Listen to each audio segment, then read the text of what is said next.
नमस्कार, good morning, शुभ प्रभात। कैसे हैं आप सभी लोग? आई होप आप सभी लोग अच्छे होंगे और अपनी पढ़ाई को बहुत ही बेहतर ढंग से कर रहे होंगे। देखिए, आज है आपके सामने बेशकली 13 दिसंबर और आज के कुछ महत्वपूर्ण करंट अफेयर्स पर हम लोग चर्चा करें। लेकिन उसके पहले छोटी सी रिक्वेस्ट है कि ये वीडियो मैं कई बार आपसे कहता हूं और आज भी मैं आपसे ये मुख्य तौर पर कह रहा हूं कि ये जो वीडियो बेसिकली होता है हमारा, ये सभी एग्जाम्स के लिए होता है। ठीक है, आप चाहे यूपीएससी की तैयारी कर रहे हो, चाहे आप एग्जाम आरओआर को दे रहे हो, चाहे भी आपका हाईकोर्ट का आरओआर का एग्जाम होने वाला है या ट्रिपल एससी का एग्जाम आप दे रहे होंगे, यूजीसी नेट का एग्जाम दे रहे होंगे, ये जितने भी आपके एग्जाम्स वनडे के होते हैं उन सभी के लिए जो है हमारा करंट अफेयर्स इंपॉर्टेंट होता है। पीसीएस आरओ के लिए खासकर इंपॉर्टेंट होता है, वो इसलिए बिकॉज ऑफ यहां पर मैं पीसीएस और आरओ के मुख्य परीक्षा के दृष्टिकोण से, यूपीएससी के मुख्य परीक्षा के दृष्टिकोण से काफी कुछ बातें मैं आपको बताता हूं जो आपके एग्जाम्स के लिए बहुत जरूरी होती हैं। तो पीसीएस आरओ और यूपीएससी के अभ्यर्थी तो बिल्कुल इसको फॉलो कर सकते हैं, लेकिन इसके अलावा जो भी वनडे एग्जाम्स के अभ्यर्थी हैं वो भी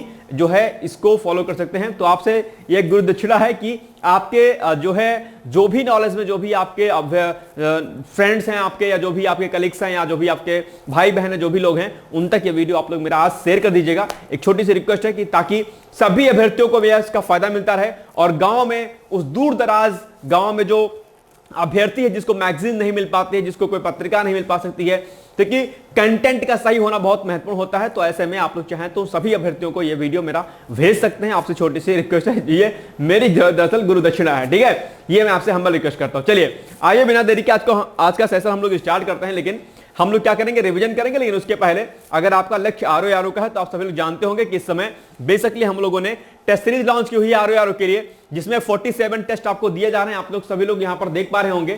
ठीक है, हालांकि इसका अभी इस पे ऑफर है। ठीक है, इसकी प्राइस बेसिकली थी 1500 यानी कि 1500 रुपए, और इसमें 500 का क्या हो रहा है, डिस्काउंट हो रहा है। डिस्काउंट होने के साथ में ये जो आपका टेस्ट सीरीज की जो फीस है वो हो जा रही है ओनली 1000 में बेसिकली आपको मिलते हैं कितने, 47 टेस्ट। और इसमें से 47 टेस्ट में से जो आपके 42 टेस्ट होंगे, ठीक है, इस 42 टेस्ट में से आपके बेसिकली हिंदी के टेस्ट होंगे, किसके, हिंदी के, और प्लस जीएस के टेस्ट होंगे। ठीक, बाकी जो आपके बचते हैं 5 टेस्ट, इस 5 टेस्ट में आपको मिलेंगे 5 टेस्ट ये किसके, करंट अफेयर्स के। तो बहुत ही अच्छा करंट अफेयर्स है, आप लोग चाहें तो इसको लगा सकते हैं, प्रैक्टिस कर सकते हैं, और निश्चित तौर पर इससे क्या होगा, आपको फायदा मिलेगा।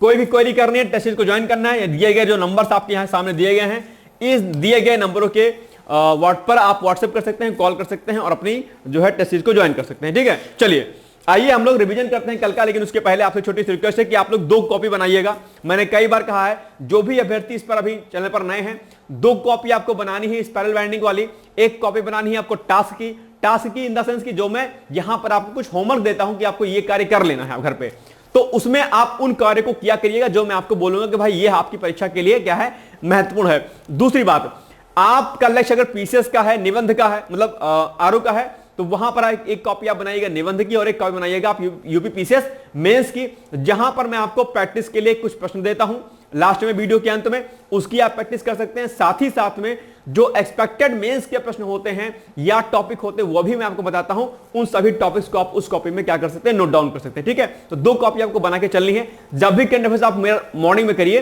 तो वो कॉपी दोनों आपके सामने होनी चाहिए, और दिल और दिमाग पूरा तरीके से केंद्रित होना चाहिए आपको वीडियो पर। ठीक है, चलिए तो हम लोग डेली करते हैं रिवीजन, और रिवीजन में हम लोग करते हैं कल का रिवीजन यानी कि 12 दिसंबर का रिवीजन।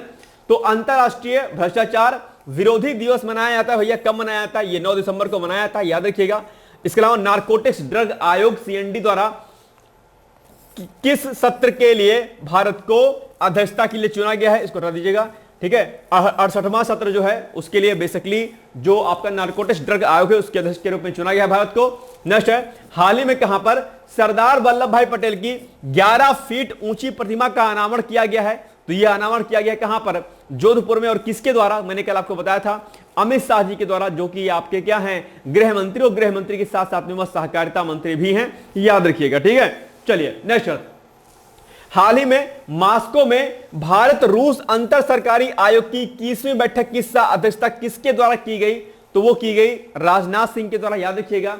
इसके अलावा एक देश एक शुल्क योजना का संबंध किससे है, सभी शोध लेखों को समान पहुंच प्रदान करने के लिए, ध्यान रखिएगा, आप इसको कर लीजिएगा। इसके अलावा हाल ही में धर्मेंद्र प्रधान ने नई दिल्ली में हिंदी के किस प्रतिष्ठित लेखक की रचना का विमोचन किया है? तो विष्णुकांत शास्त्री के रचना का विमोचन भी किया गया हाल ही में।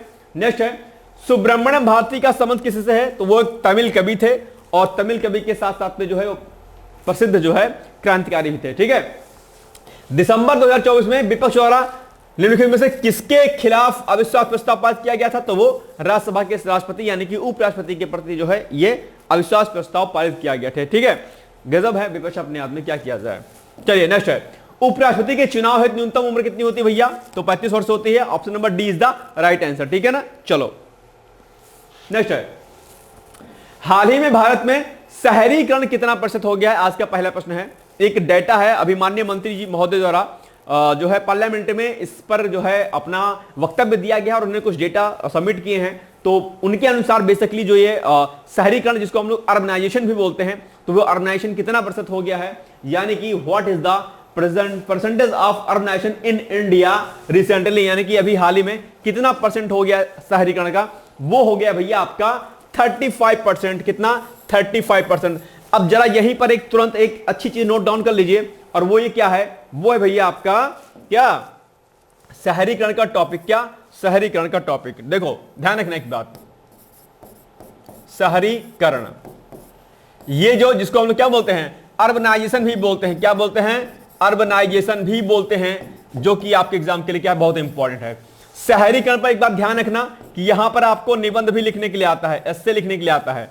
ठीक है, शहरीकरण पर निबंध भी लिखने के लिए आता है। और इसके अलावा पीसीएस मुख्य परीक्षा में याद रखिएगा, किसमें? मैंने कहा पीसीएस मेंस परीक्षा में बेसिकली इस पर क्या होता है? इस पर जो है आपको आंसर राइटिंग भी करनी है। क्या? आंसर राइटिंग भी करनी है। क्यों करनी है भैया? क्योंकि इस पे जो है आपका लिखने के लिए आता है मेंस में प्रश्न कि क्या कि शहरीकरण जो होता है, इस शहरीकरण की समस्या क्या है? क्या शहरीकरण की समस्या? ठीक है, या शहरीकरण से उत्पन्न होने वाली जो समस्या हैं वो क्या होती हैं? इसके अलावा इसके फायदे क्या होते हैं? ठीक है, और बहुत प्रकार के प्रश्न दरअसल इससे आते हैं कि शहरीकरण क्या होता है, शहरीकरण में क्या समस्याएं होती हैं, शहरीकरण को डेवलप करने के लिए क्या कुछ प्रयास किए गए हैं। स्मार्ट सिटी मिशन आप सभी लोग जानते होंगे। क्या? स्मार्ट सिटी मिशन, जरा ध्यान रखना एक बार, smart city mission, smart city mission, इस पर ऑलरेडी प्रश्न आपके एग्जाम में आ चुका है। स्मार्ट सिटी मिशन पर भी आप लोग रेडी कर लीजिएगा।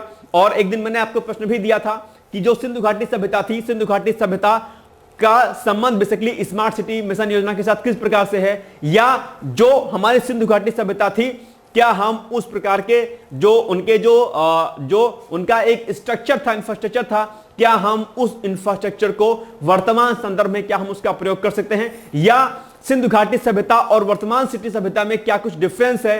ये सब प्रकार के प्रश्न आपके एग्जाम में पूछे जा सकते हैं, तो बैठे मत रहो, प्लीज नोट डाउन कर लो। Urbanization is the most important questions and या टॉपिक फॉर योर एग्जामिनेशंस। ठीक है, तो इसको आप लोग क्या करिए, नोट डाउन कर लो। शहरीकरण की समस्याएं, शहरीकरण क्या होता है, निबंध और मुख्य परीक्षा पीसीएस दोनों में आता है भैया। यूपीएससी का भी तैयारी कर रहे होंगे तो वहां पर भी अर्बनाइजेशन एक इंपॉर्टेंट टॉपिक है आपका। शहरीकरण का टॉपिक बेसिकली आपके ज्योग्राफी वाले सेक्शन में भी चला जाता है भाई साहब। अगर ज्योग्राफी यूपीएससी में ऑप्शनल अगर आपका होगा तो शहरीकरण, ठीक है, नगरीकरण जिसको बोलते हैं, नगरीकरण भी इसको कई बार हम बोल देते हैं, तो नगरीकरण, शहरीकरण, ठीक है, ये सब बहुत प्रकार के प्रश्न आपके जो है, नगरीय प्रतिरूप क्या होता है, ये सब ज्योग्राफी में आप लोग पढ़ते होंगे जिनका ऑप्शनल रहा होगा। पहले मेरा ऑप्शनल ज्योग्राफी था, बाद में हो गया हिंदी लिटरेचर, फिर पीसीएस में हो गया खत्म, राम नाम सत्य। खैर कोई बात नहीं, चलो यूपीएससी में भी ऑप्शनल है, ठीक है, ध्यान रखना।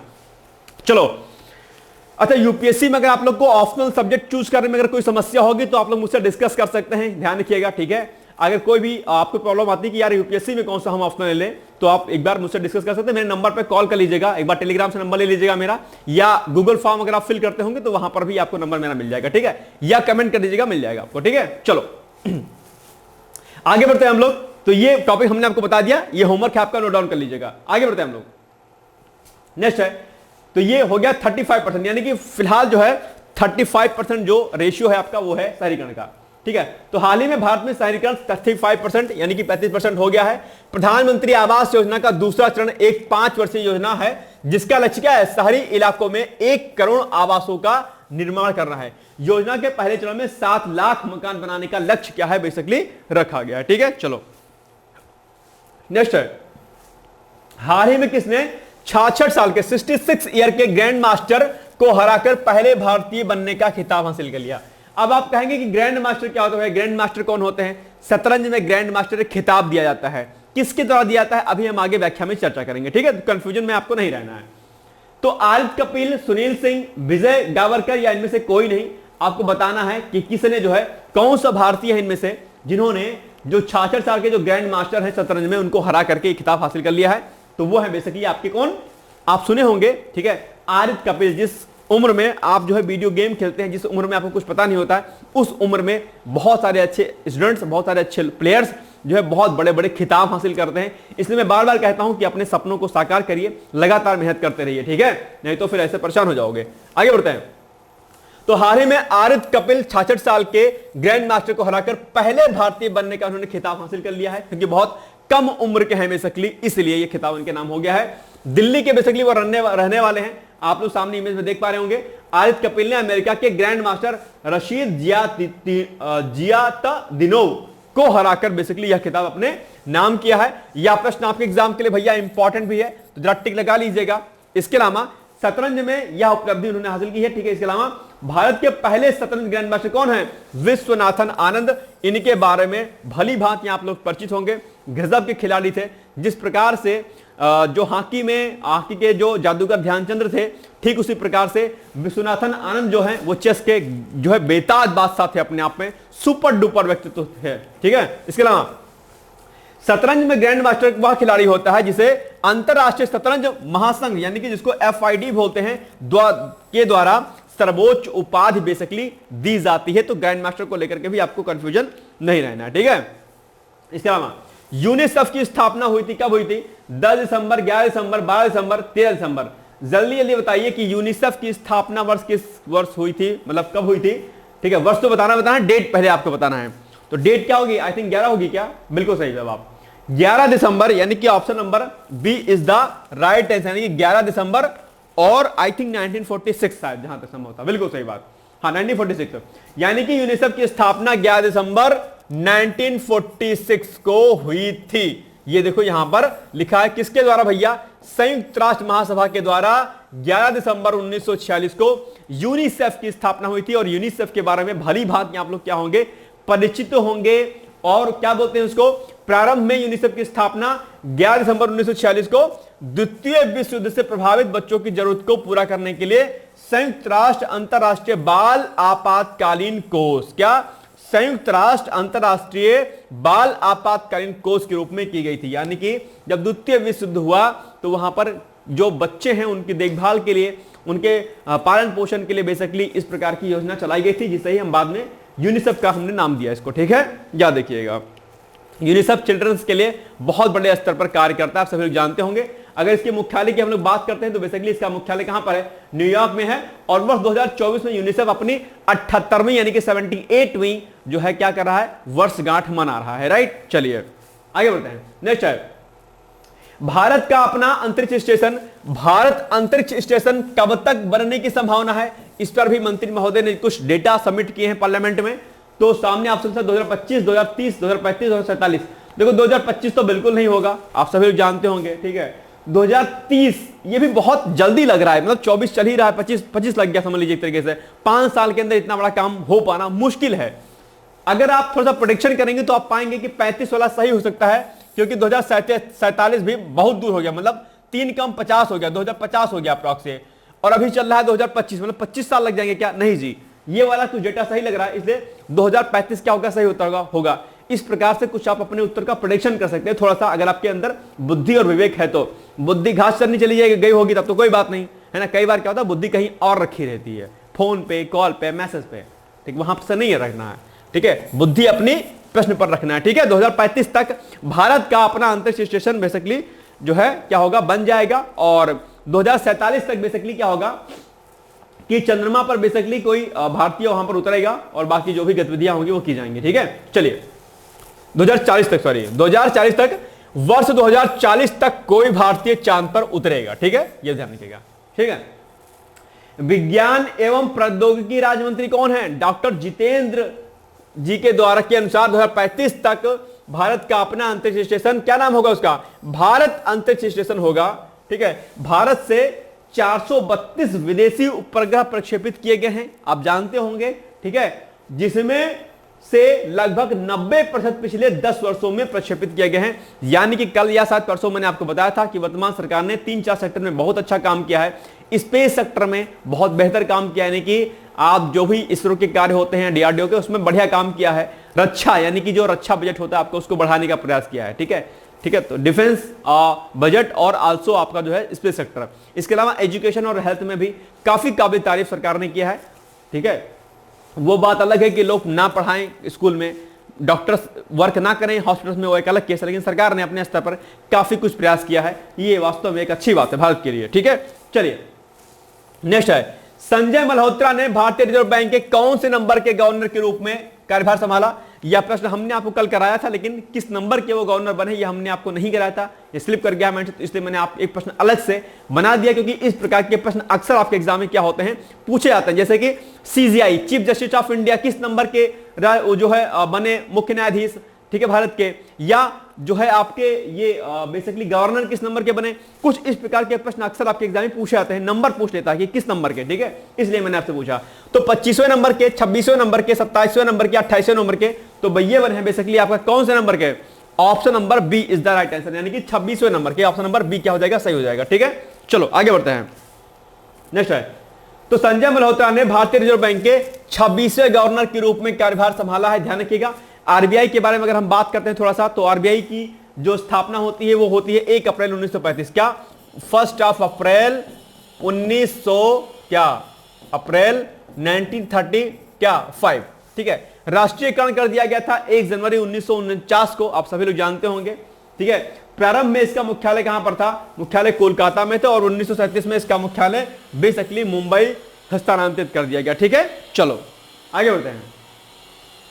स्मार्ट इंडिया हैकाथॉन 2024 का आधिकारिक तौर पर कहां पर शुभारंभ किया गया, तो IIT Jammu, IIT BHU, Delhi विश्वविद्यालय या जेएनयू, कहां पर अभी हाल ही में स्मार्ट इंडिया हैकाथॉन 2024 का आधिकारिक तौर पर जो है क्या किया गया शुभारंभ, तो ये किया गया भैया ऑप्शन नंबर ए, यानी कि आपका आईआईटी जम्मू, कहां पर, आईआईटी जम्मू में किया गया है। ठीक है, याद रखिएगा इस पॉइंट को भी आप लोग। तो स्मार्ट इंडिया हैकाथॉन 2024 का आधिकारिक तौर पर भारतीय प्रौद्योगिकी संस्थान, जिसको हम क्या बोलते हैं, आईआईटी बोलते हैं, तो आईआईटी जम्मू में इसका शुभारंभ किया गया है। विषय क्या है, थीम क्या है, थीम अक्सर आपके एग्जाम में पूछी जाती है, तो याद रखिएगा थीम है इसकी सृजन की शक्ति नवाचार का आधार। ये है हैकाथॉन जो अभी हो रहा है स्मार्ट इंडिया हैकाथॉन 2024, उसका क्या है, ये थीम है, अर्थात जिसको हम विषय भी बोलते हैं। उद्देश्य क्या है, उद्देश्य है हैकाथॉन का उद्देश्य युवा दिमागों की अपार क्षमता का उपयोग करना और उन्हें वास्तविक दुनिया की चुनौतियों का सामना करने के लिए प्रेरित करना है। यह बेसिक क्या है, इसका विषय है। ठीक है, नेक्स्ट है, इमैनुएल ओएड्राओगो किस देश के प्रधानमंत्री अर्थात पीएम प्राइम मिनिस्टर नियुक्त हुए हैं, मालदीव के, बुर्किना फासो के, नेपाल के या फिर भूटान के। तो इसका सही उत्तर क्या होगा, इसका सही उत्तर होगा आपका बुर्किना फासो, यानी कि option number B is the right answer हो जाएगा। ठीक है, अब इसके बारे में थोड़ा सा देख लेते हैं हम लोग फैक्ट।